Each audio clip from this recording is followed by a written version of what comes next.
Okay. Good morning to everyone. We are going to start with chapter 4 from unit 3. So we all know that we have completed rest 3 chapters from this unit. We are just left with 2 more chapters. That is chapter 4 and the next chapter, that is a chapter 5. Okay, so chapter 4 is all about the implicit objects, the scope of these objects and the expression language. Okay, so this is a very small chapter. We'll try to finish by today only. And let's start with the introduction about the implicit objects.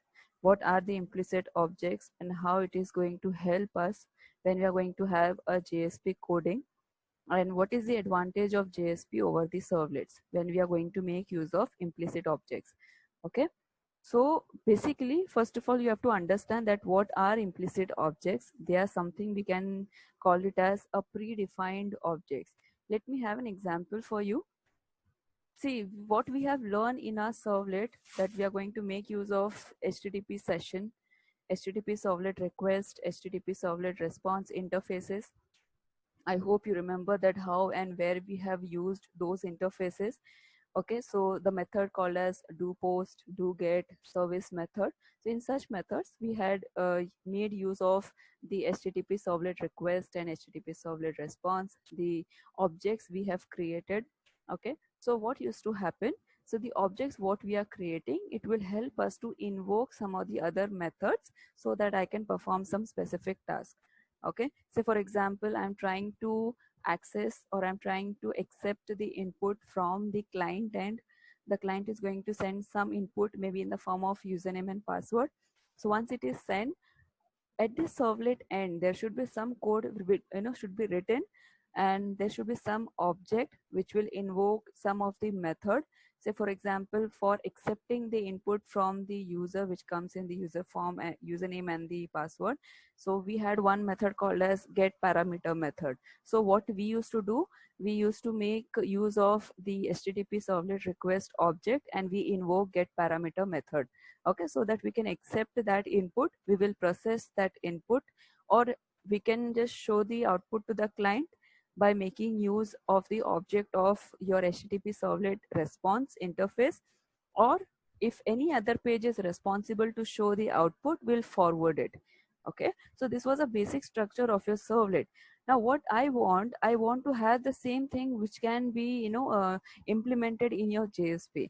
We all know that JSP is a scripting language. Okay, it's not a Java code. Java code what we write, it can be written in the form of a servlet. The JSP is been written in the form of a tags. Okay, it is itself having its own libraries where it consists of numbers of tags. The tags which are similar in your HTML is going to have its own tags which we can use. We can have scriptlet tag, we can have expression tag, we can have declaration tag. We have numbers of tags which we have used it in our previous chapter. Okay, so there, as I told you, we have certain portion where we can make use of scriptlet tag and where we can write a Java code, so that whenever you're going to make the execution of Java program, what is going to happen in your JSP code, that scriptlet tag is going to be separated where you have embedded your Java code. Okay, and that is been done by your JSP engine, and that is been translated for the Java bean where actual the Java code is going to get executed. Fine, so this was a basic structure we had. Now what I want, whatever task your HTTP session, your servlet config, your servlet context, your print writer, HTTP servlet request, HTTP servlet response, so these are all interfaces. What is going to help you when it is going to be written in servlet, I want the same task to be done in JSP. So I have something called as predefined, or you can say implicit objects inside your JSP container, which is defined already for your JSP. We just have to make use of those objects, and when we are going to make use of those objects, we are going to perform the similar task what we are going to do in our servlets. Okay, so this is like what implicit objects are. Fine, now in servlets the programmer normally create these objects explicitly, and they call these objects, they invoke number of you can say the methods, you can say the interfaces. Okay, but in case of JSP, what is going to happen, they are defined implicitly. They are there already in the JSP container. It has been provided by JSP container to the JSP code, and the programmer can straight away use them in the code of your JSP. Okay. Now, there are some objects, defined object, which is meant for the JSP page. Okay, so if you can see here, this column consisting of all the objects which we can use it directly. These all objects are present inside your JSP container. Okay, so from where, which package, from which package it is coming, that also we have mentioned it over here, like in which class or which interface that object is available, for which particular interface which are there in the servlet and we are making use in our JSP. So if I can just give an example, say the servlet config. So this servlet config is a part of your servlets. Okay, and servlet config, whenever we are going to make use of in our servlet code, in our Java code, what we will do, we'll just call this servlet config, we'll try to create an object, we'll try to invoke the specific method of this particular interface. Okay, now when we talk about the JSP, so in JSP you're not going to make use of directly this interface called as servlet config, but what you can do is you can make use of the object called as config, which is going to do the similar task of this interface. Okay, because your JSP cannot understand the whole Java code, your Java code is not going to make the understanding of your JSP. The translation should happen between JSP and Java. So what is the best thing they have done for making the servlet config to work in JSP? They have created implicit object. Fine. And the third one is like all these objects we are going to see one by one in detail from the next slide. So just you have to understand, we have so many objects, not only these objects, few are listed over here, we have many more. And there are some class or the interface you can see for page. The page object is meant for the HTTP JSP page class, which comes under the package called as javax.servlet.jsp.star. Okay, so if I want to make use of servlet config, which comes under your javax.servlet.star, what we have learned already in our servlet units. So this working of servlet config has been done by the config object in JSP. The use of JSP writer, what we do, okay, the class can be done with the help of an out object. For page context, we have page context object. For having the access of servlet context interface, which comes from your javax.servlet.star package, it is going to have an object called as what? Application. So instead of making use of servlet context, what you can do is you can make use of the object called as application. For HTTP session, we have an object called as session. For exception object, which comes from your throwable class. For servlet request and servlet response, for which you have created number of times the object inside your do post method. Now you can make use of response and request object, which are implicit objects. Okay, and you have seen, you can see over here the scopes. Okay, the page object will have the scope within the JSP page, your config, your out, your page context, and then your exception, all are having the scope within your JSP page. We are going to write this object. Okay, only the session object, which is meant for the sessions which we are going to create for a request and response. So it is going to have a scope for session, and the response is going to have the session, have the scope within the response which we are going to generate. Okay, now we'll see one by one all the you can say the objects what we have called it as implicit objects. The very first is what your out object. Okay, so out is one of the implicit objects where we can make use of it to write the data to the buffer. We can send the output to the client also in the form of a response. It is also going to allow us to access the servlet output stream. You have to understand, students, over here we have two terms. One is implicit object, one is expression language. So these two things we are going to focus more in today's lecture. So these two things are created, are meant for one reason, that they want to completely have an access over a Java bean. So that means whatever we are creating, okay, whatever we are creating in the form of a Java code in the JSP program, and we are trying to separate it while execution, and we are making our Java bean to execute the Java code. So while execution, the JSP program should have the whole control and the hold over the Java bean objects. So for that need, we need something over here in JSP who will have that whole control. Okay, for having the servlet output stream, I hope everyone know what do you mean by output stream. The one which is going to allow me to write something. Okay, when we talk about input stream, it is something which is going to help me to read something from the existing files. Okay, so what I can make use of this out object, it will help me to write the data into the buffer, and it will also help me to access the servlet's output stream, who is going to actually write the data into the file. Okay, now this out object is going to be present inside your javax.servlet.jsp.star, and it is meant for a class called as JSP writer class. Fine. Next, whenever we are going to work with the out object, we have very much two important methods, that is your print and println. I hope you know the difference, that print is meant for printing the value in the single statement. Okay, and println means you're going to have the value which is going to print into the next line. Okay, now next object is what your request object. The HTTP servlet request what has given me the option in servlet programs, in the Java programs.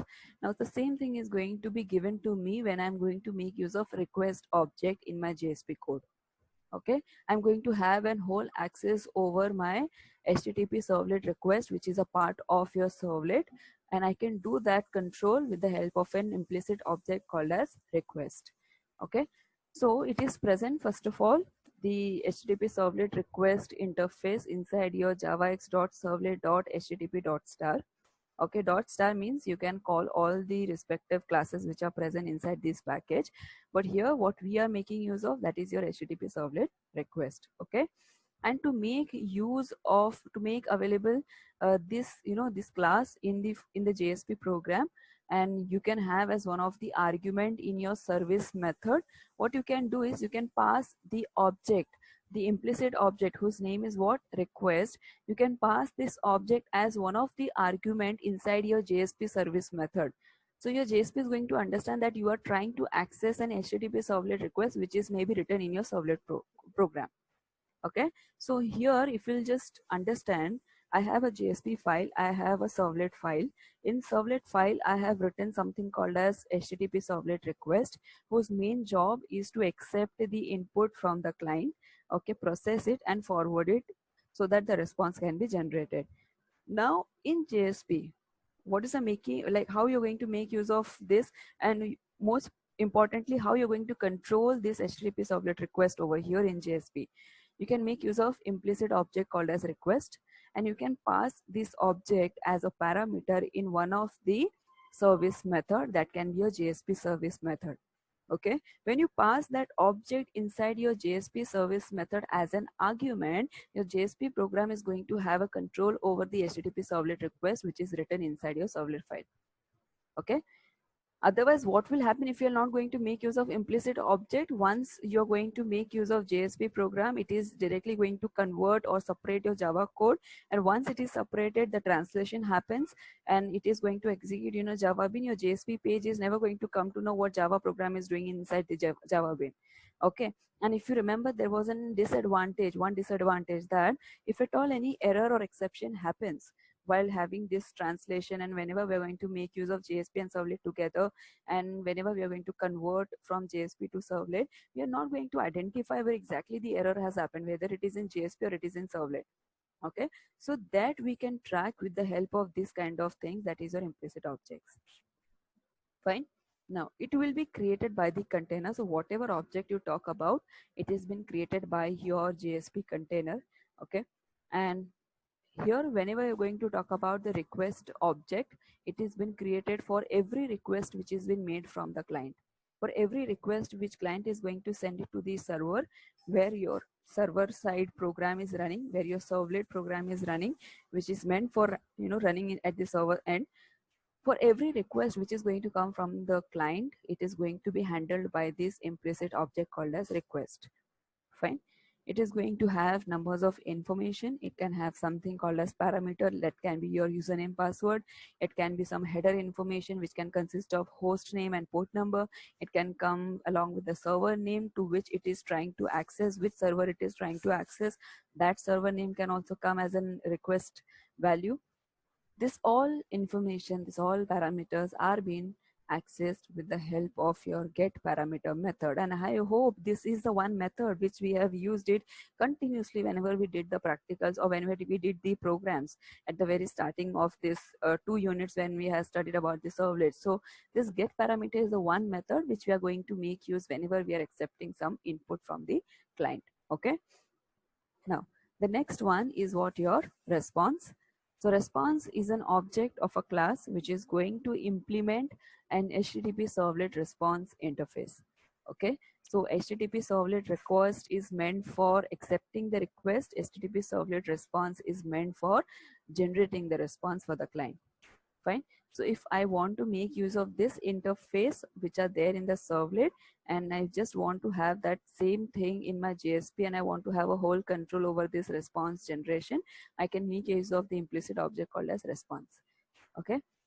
Again, this has been created, this implicit object is been generated with the help of your container, JSP container, and it is going to be again passed as an argument to your JSP service method. Okay, so JSP service method, if you don't remember, we said the request processing. If you remember the JSP lifecycle, we had a very first task was initialization, next was your request processing, and third was your destroy. So whenever we had a request processing means what? We assume that the object is been created. If you remember that life cycle, students, okay, so the first step, we also had a 5 sub steps. So if the object is not been created, if the instance has not been created for a specific class, what is going to happen? We are going to create the first object, and for creating an object we had a 5 sub steps. And after once the instance or an object is created, we are going to pass it to the request processing, where JSP service method is going to get invoked, where we are going to pass the object as a parameter, as an argument. Okay, so similar thing over here. Now we are not going to create an object for a servlet. Okay, and we are not going to create an instance through which we can identify our servlet program which are going to run in the Java bean. So what we are going to do, we are going to make use of servlet, or we are going to make use of implicit objects. So creation of object or instance now is going to get removed. So what is going to happen once the code is going to get executed? It is going to directly pass to the request processing, because the object is already there in the JSP container. We just need to invoke it. Okay, so we are going to call that object which we want to use it as per our requirement inside our JSP service method. Okay, and we know that service, the container, JSP container is going to make use of response implicit object, and the container is one who is going to create that object. Okay, so you just have to understand over here that whichever implicit object you are going to create, it is being generated with the help of a JSP container. Fine. Now we have the another implicit object, that is what? Config. So we had servlet config and we had servlet context, if you remember. So in that servlet config, which we are going to use in our servlet, if I want to make use of same thing, if I want to have a whole control over the servlet config, what we are going to first of all do, it is a part of your javax.servlet.star. And to represent that whole servlet config interface, we have an implicit object in JSP called as config. Again, it has been created by the container for each JSP page which you are going to have. Okay. Also, it is going to be used as an initialization parameter, and it is going to be passed, or it is going to get all the informations which are present inside your web.xml file, which is also been called as deployment descriptor. It is also been known as configuration file, which can consist of number of information like the versions you are using it, the mapping information, that which JSP page is been mapped to which another JSP page, or whether the JSP page is mapping to the servlet file or an HTML file. Mapping means where the redirection will happen from one page to the another page. So if I have a JSP page designed for the client, after the client is going to put some value or going to give some input, where my JSP page should get redirected, how the generation of the response is going to happen, how the request is going to get processed. So that is all going to happen, and that is all information is maintained by your web.xml file. So for that making happen, we have a servlet config interface. Okay, so when we are going to make use of servlet config in servlet, we can make use of implicit object, that is config, in our JSP. Now the next one is what? Your application. So we know the servlet config. We have also learned about the servlet context in our first unit. So just to give you the brief information about the servlet config and servlet context.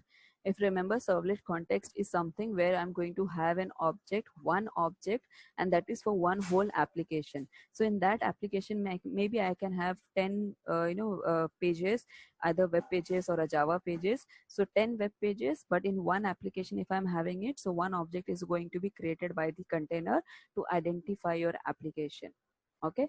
Similarly, for the servlet config, there also we are going to make use of objects. Okay, but the only difference is that I'm going to have the object for every request for every page in my web application. Fine. So there your every page is going to be identified by a single object, or simply you can say every request which client is going to give it to the servlet file. If the servlet file is having the servlet config, it is going to create an object for the every request which is going to come from the client. Okay, but here in servlet context, it is like one object created by container for one application. Fine. Now, the Java x.servlet.star package is consisting of servlet context interface. And if I want to make use of and to have a whole control over the servlet context, which is going to work inside your Java file, so all the context information I can get with the help of an object, implicit object in JSP, that is your application object. Fine. Next is what your session. Now, session is something which is going to be created in our Java program. We have learned enough about the cookies and session, the difference between cookies and sessions. Okay, so I don't think so I have to again repeat it. If I want, like, if you feel that I have to repeat it, so please you can ask me so that I can repeat it once again. But I'm just hoping that we have learned enough about the cookies and sessions. The cookies are the piece of informations which are there in the text files. Sessions are again the information, but it is kept inside your servers, and it is going to present inside your servers as well as in your client, but maximum time we assume that it is there for the server side. Okay, and whatever logs, whatever information between the client and servers get generated, whatever transaction happens between the client and the servers, it all placed inside your session. The only thing is that the session is going to make use of HTTP protocol. So it is something known as a statelet protocol. Okay, so that means it is not going to maintain the state of the transactions which happens between your client and the server. So what we did in the previous lectures, that we made a session to hold the data for a longer period of time like your cookies do, and we made use of many technologies, we made use of many techniques like your cookies, URL rewriting. We had number of other things where we can make the session to get the value store for a for a longer period of time. Otherwise, by default, it is just available for 30 minutes once the session gets closed. Okay, and for cookies by default it was 24 hours. So I hope you know this difference. We have learned this. Now, session is again an implicit object which is holding or which is having the control over the HTTP session, which is a part of your servlet. And session object, the implicit object, is going to help me to make use of get, set, and remove attributes or methods. Okay, which is also going to give me the session information. I can get the session information, that which host name, which port number I am been associating with, which host name and port number I am trying to connect to using the set method. I can remove the session also if I don't want to continue with that. So this is all things you can do with the help of your session object, which was there in your servlet also. Now, page context. Here also, the page context is meant for the JSP page. The scope is within the JSP page. You can make use of this implicit object for getting the information, for putting some information. You can remove the like some attributes also from the particular scope, that is your page scope. Now, we had 4 types of scope. This is a repetitive slide which we had from the last chapter. Okay, so we had 4 types of scopes. That was, one is page, one is request.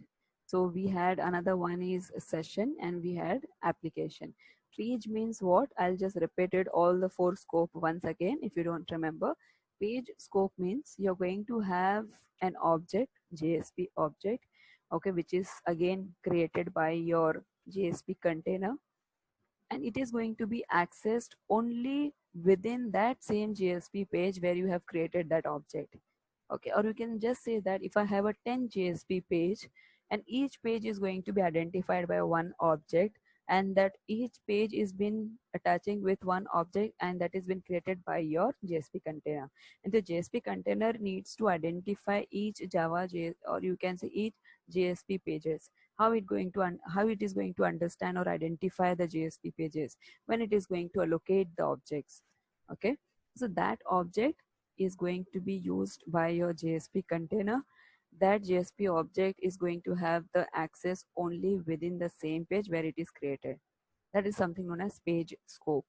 When I talk about the request scope, it is something where I'm going to make use of the JSP object which is created using the request scope. Okay, now I'll just give you an example so you'll understand more in a better way. So I have, say for example, two JSP pages, okay, where I have written, say for example, a print statement which is responsible to print the statement whenever the exception or error is going to occur in my application. Okay, so I know there are two pages in my whole web application which is responsible for the same thing, for printing the exception, okay, for printing the errors, and rest of the other content except that print statement of exception, rest of the contents are different. Okay, but the one thing which is common in two pages, that is printing the exception or an error message. Okay, now whenever I'm going to have a JSP object, okay, and whenever I'm talking about the request scope, it is saying that any page can serve the same request. So if at all any request comes from the client, okay, and that request may be generating some exception or an error, okay, and what is the request now? If the error comes, the request is generate the response, generate the exception message. So there are two pages available who is responsible. So the request scope is saying that now any page consisting of, or any page who is going to serve that request more than one, is going to come into the request scope. So now that two pages is going to be in the request scope. That means that two pages are responsible for serving the same request of the client. Okay, so that more than one page can serve a single request. Fine. Now the next one is what your session and application. Session scope means you're going to have a JSP object which are accessible from the pages that belongs to the same session. So you are in one session, the session is going on between the client and the server, and whenever the JSP object is been created when the session was on, so you can access any number of pages, any JSP pages from one page to the another, and you can do till your session is live. Next is your application. You can have n number of pages you would have created inside your web application. You have a scope called as application scope, which is going to allow you to access any page within the application. Fine. Now there are some character coding and data convention. So this is also like one of the repetition we had. That is what your character coding and data convention. So I have tags, a percentage tag starting with a backslash. It is going to be used for a static HTML when you really want to make use of this kind of tags where you can write the HTML scriptings. Okay, and this is an end tag, this is your starting tag. Single quote with backslash is meant for the characters. Okay, you can have a single regular characters. When we talk about the double quotes, it is meant for the you can have the combination of characters, or you can say the string values. And when I talk about these two things, that is something known as what? Comments. It is a server side comment which has been written, where the Java code can be written, or the comment you can write for your Java code which has been ignored by your server. And this is your client side comment, where you can also call it as an HTML comment which has been overlooked, or you can say ignored by your browser. Fine. Now the very important concept from this chapter, that is expression language. So what do you mean by expression language? Expression language is going to provide you the full access to the implicit object as well as the Java classes which are going to execute in your Java bean. Fine. So this expression language, it's a very simple language. It's having a very simple syntax, which we are going to see in the further slides now, is going to have the full access over your implicit objects, what we have learned just now. It is also going to have full access to your Java classes, which you are going to separate from your JSP. You are going to make the execution in your Java bean. Why we need an expression language? Because it is going to provide me a greater flexibility. It is also helping me to have the whole accessibility of the data which are stored in the Java bean, which are been separated from JSP and which is been placed inside your Java bean. Okay, and it is also going to have the whole access over the implicit objects. That implicit objects can be your request, response, session, application, just now what we have learned. Okay, the expression language consisting of numbers of you can say the access to your implicit objects. It can also have number of operators. It can have reserved words also. And this feature, this add-on feature, been added into your JSP technology when it was introduced with the version called as 2.0. The second version of JSP has been having this add-on feature, that is unified expression language. And when we talk about the syntax for the expression language, so we have with the dollar sign, we are going to start with the dollar sign, if you can see over here. And if you remember in the previous lectures and the previous chapter, in JSP, we have to understand that how we are going to make use of certain tags, how we are going to make use of attributes. So if I'm just talking about the scriptlet tag, it is going to start from the percentage sign.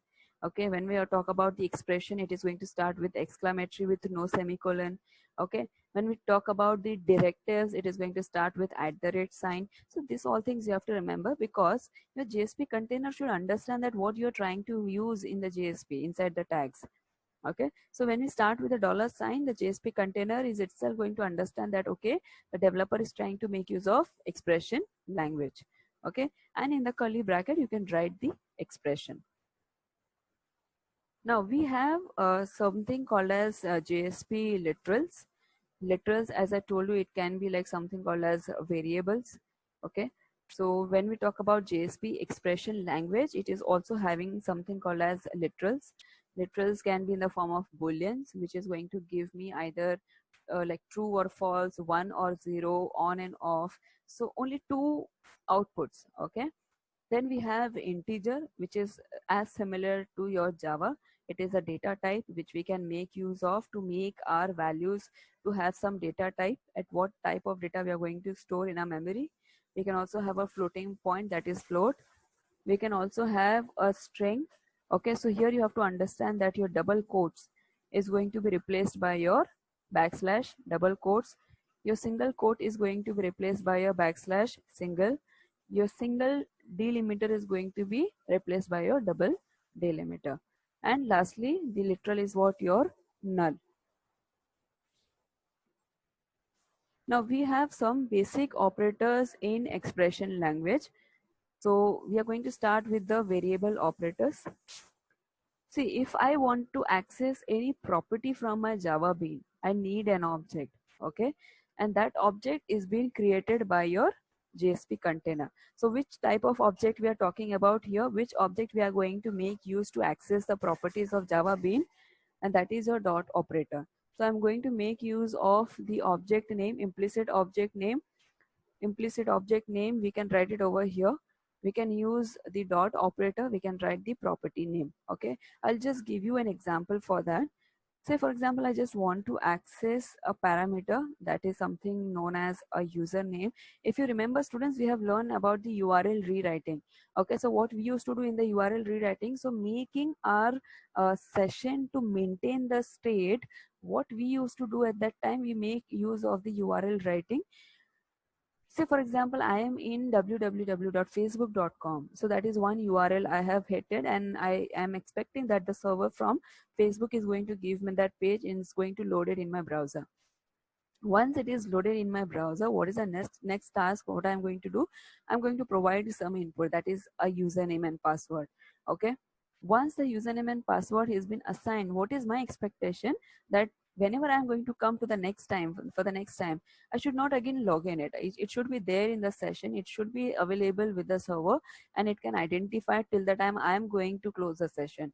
Okay, what is going to happen? The token which is going to come in the form of key and value pair, that is your username and password, will get attached to your URL. Okay, and you will get move forward into one step. Next step, maybe you want to go to your profile page. Okay, so you'll click onto the profile, so the profile is going to get attached to your URL link.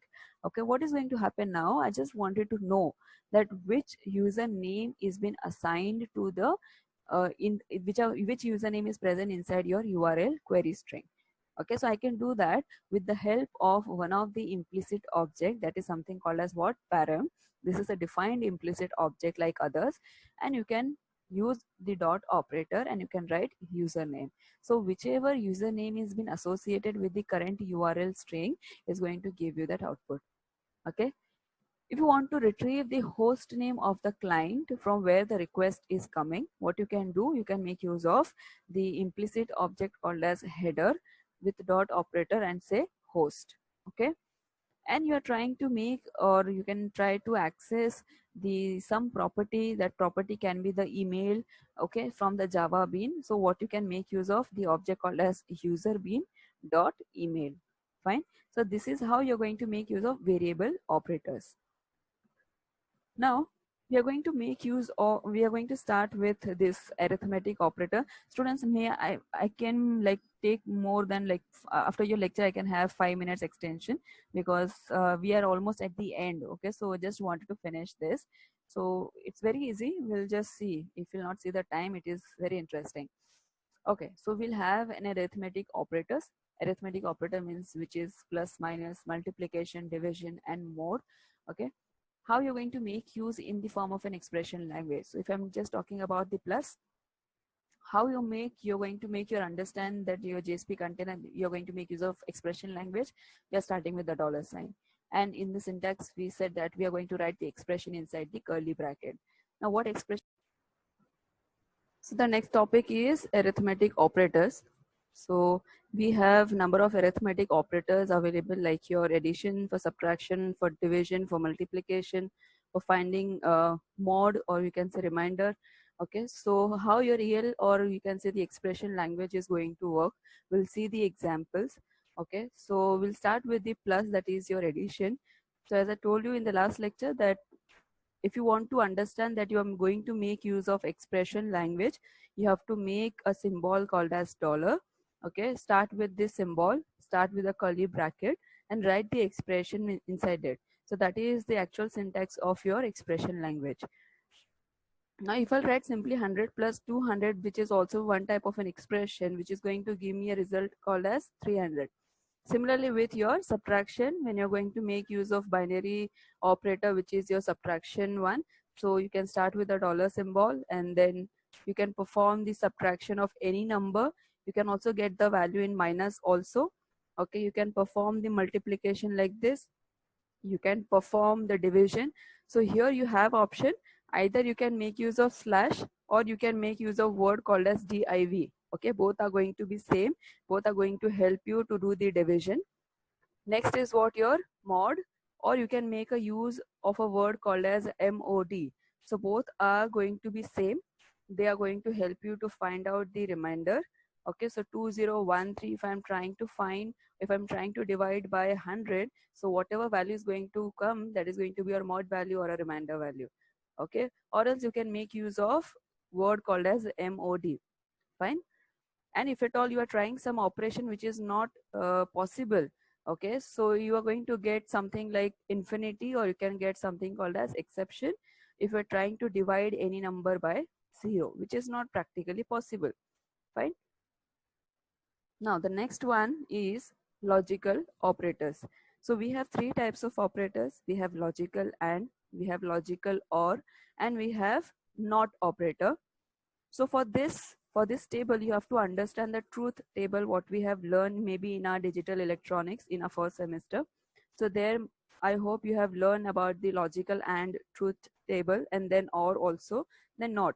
So while we're talking about the and, what is the condition when both the values are true?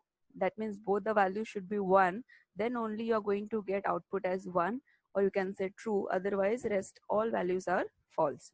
Okay, so here if you can see, I have started with an expression, started with this symbol which is indicating that it is an expression language.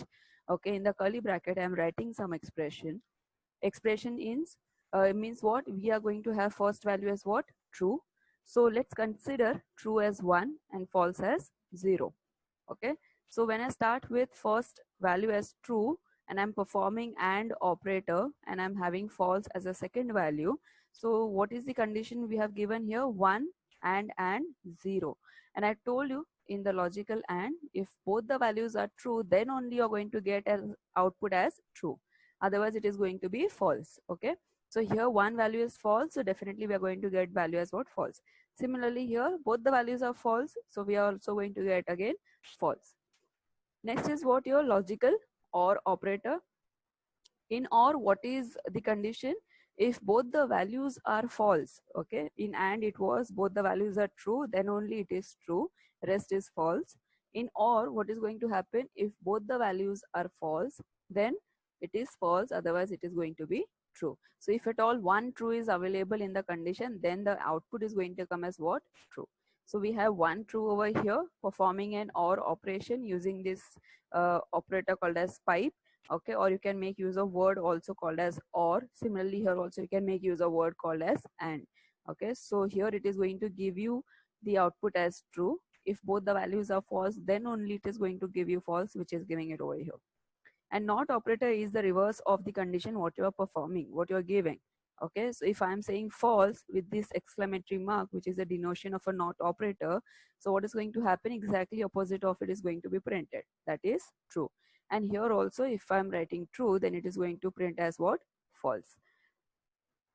Now we have relational operator, that is equals to, then not equals to, less than, greater than, less than equals to, greater than equals to.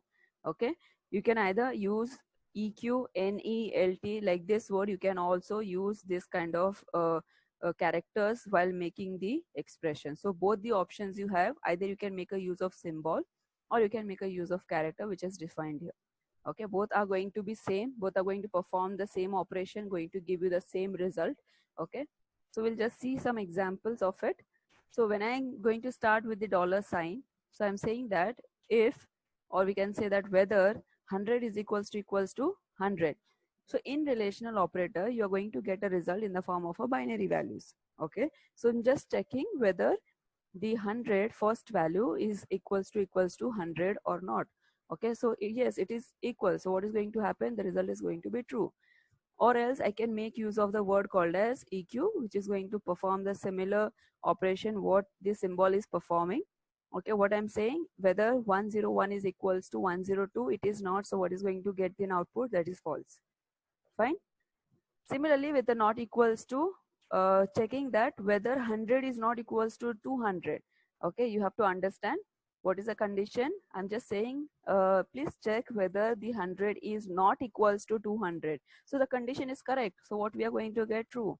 Okay, whether 200 is not equals to 200, no, it is equals to. So what we are going to get? False. Okay, similarly for less than, that is 9 is less than 10 or 9 is less than 8, accordingly you're going to get output. For greater than also you can do that same. For less than equals to, greater than equals to, you can have the similar conditions and accordingly you're going to generate an output over here. Fine, I hope you have understood. Now the next one is conditional operator. You can call it as ternary operator, you can call it as miscellaneous operator. Okay, the basic syntax of this conditional operator, which is actually replacing your if else condition. Okay, so how you're going to make use of it? If A is satisfied or if A is correct, then print B. Okay, else print what? C. Fine. So this is your if else condition. This is also called as conditional operator. This is also called as ternary operator, also called as miscellaneous operator. Let's see one example. So we are going to start with again the dollar symbol. We are going to write some expression in this curly bracket. So expression first one, what we have written, 8 plus 9. Okay. just saying that whether 8 plus 9, the output which I am going to get after adding these two value, is it equals to, is it greater than 10? So if yes, then what is going to happen? Then 11 plus 12 value is going to be printed. Else, if this condition is not getting satisfied, then 13 plus 14 is going to be printed. So let's see, 18 plus 9 is how much? It is 17. So whether 17 is greater than 10? Yes, it is greater than 10. So what is going to be printed now? What value we have defined after the question mark, which is your then part, okay, not your else part. So what we are going to print? 11 plus 12. So that is going to be what? 23. Let's change the condition. If I'll just say that 2 plus 2 is greater than 10. Is it 2 plus 2 is greater than 10? What is 2 plus 2? It's 4.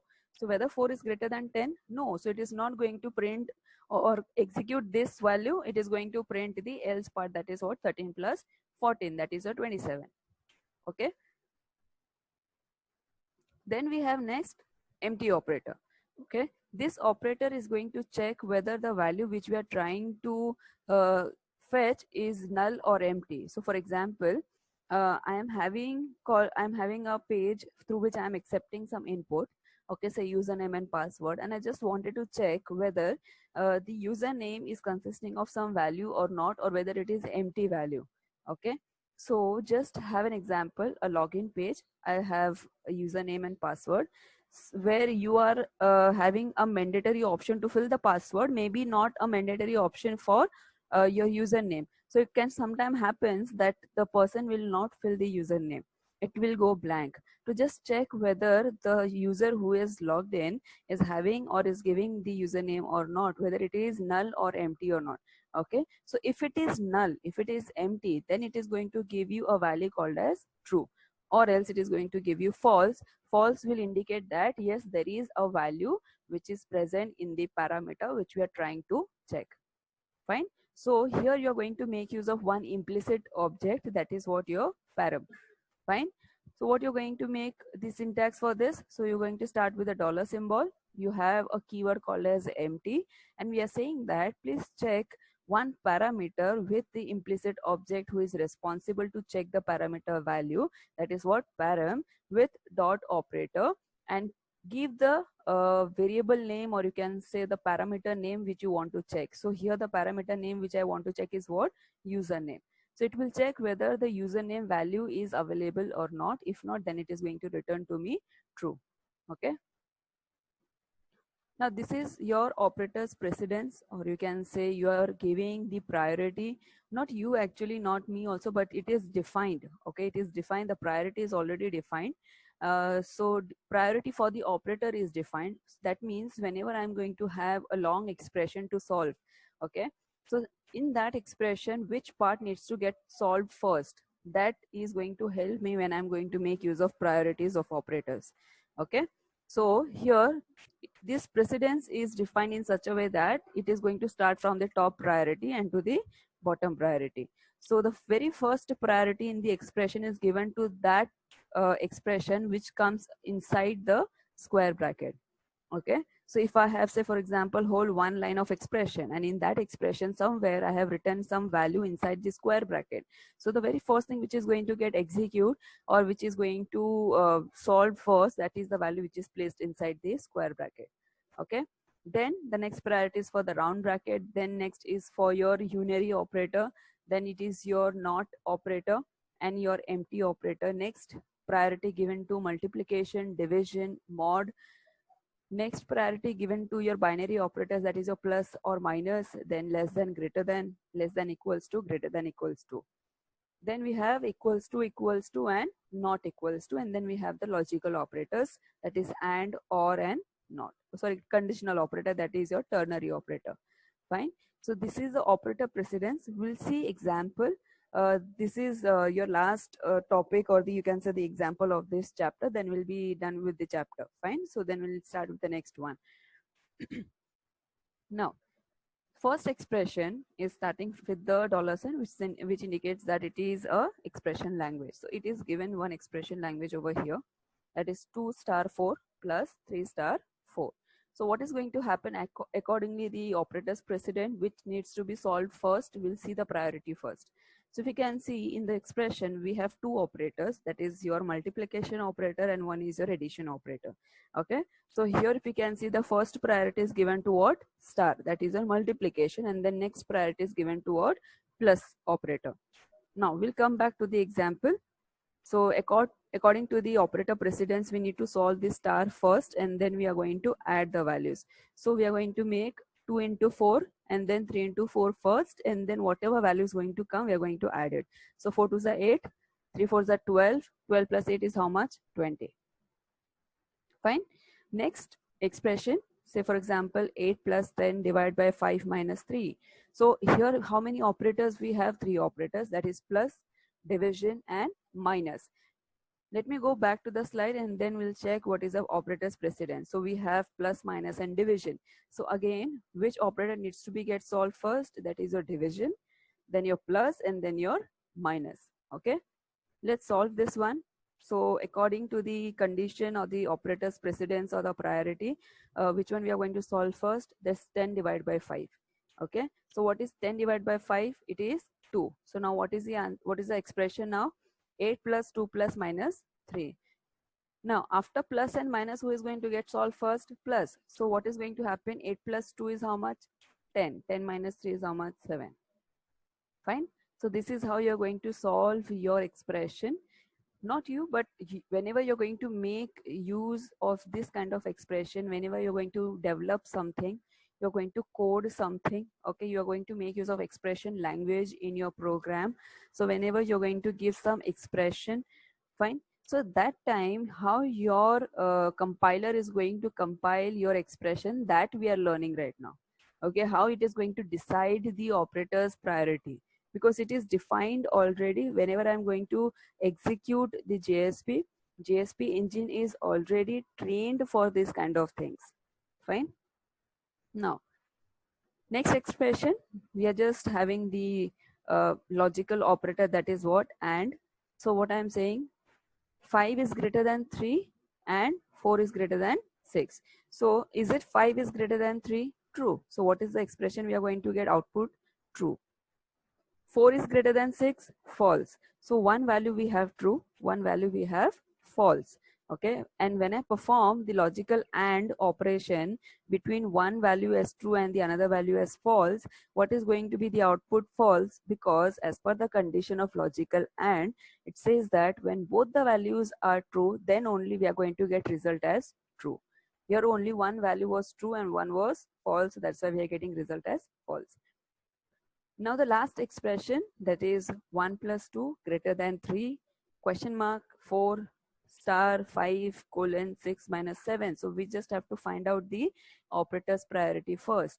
So out of this, how many operators we have? One is plus, one is greater than, one we have multiplication, one we have minus, and we have lastly the ternary operator. And when you can see the previous slide, you can see the ternary operator is the last one which needs to be performed. Okay, so we'll not touch that question mark and colon first. We'll just see which are the other operators we are going to solve first.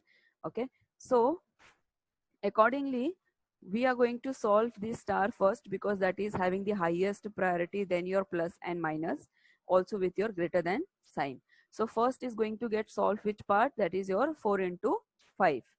Okay, after that next priority is given to plus, next priority is given to minus, and then next priority is given to greater than. Once we all solve this, then we are going to perform the ternary operation. Okay, let's start with this example. So what is the value we are going to get with 4 into 5? That is 20. So now this value has been multiplied, and what is the value we have got? That is 20. Okay, this first priority we have completed. What is the second priority now? Plus value. Okay, so what we are going to do? 1 plus 2. Just remember students, we are doing it. Okay, so be with me and then we can easily understand this expression. So 4 into 5 is 20. What we have solved as per the priority, because the first priority goes to your multiplication, that is of highest priority right now in this expression. According to the precedence, second priority goes to the addition. So 1 plus 2 is how much? 3. Okay. So what is the expression right now? 3 greater than 3, question mark 20 colon 6 minus 7. We have completed multiplication, we have completed plus. Now we are going to solve what? Minus. So 6 minus 7 is how much? Minus 1. Okay. Now what is the expression? 3 greater than 3 question mark 20 colon minus 1. So now we just have to perform the ternary operator. Okay. What is the condition we are getting over here? So 3 is greater than 3. Is it 3 is greater than 3? No, it is equals to. Okay, but then condition is not given such as greater than equals to. It is just given as greater than. So what is going to happen? What is the condition?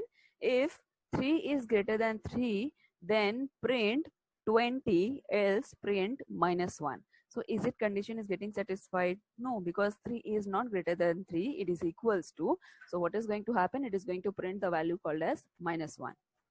Fine. So I hope you have understood this chapter.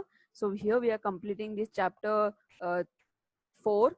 Okay, so if you have any doubts, students, regarding this chapter, you can ask me now.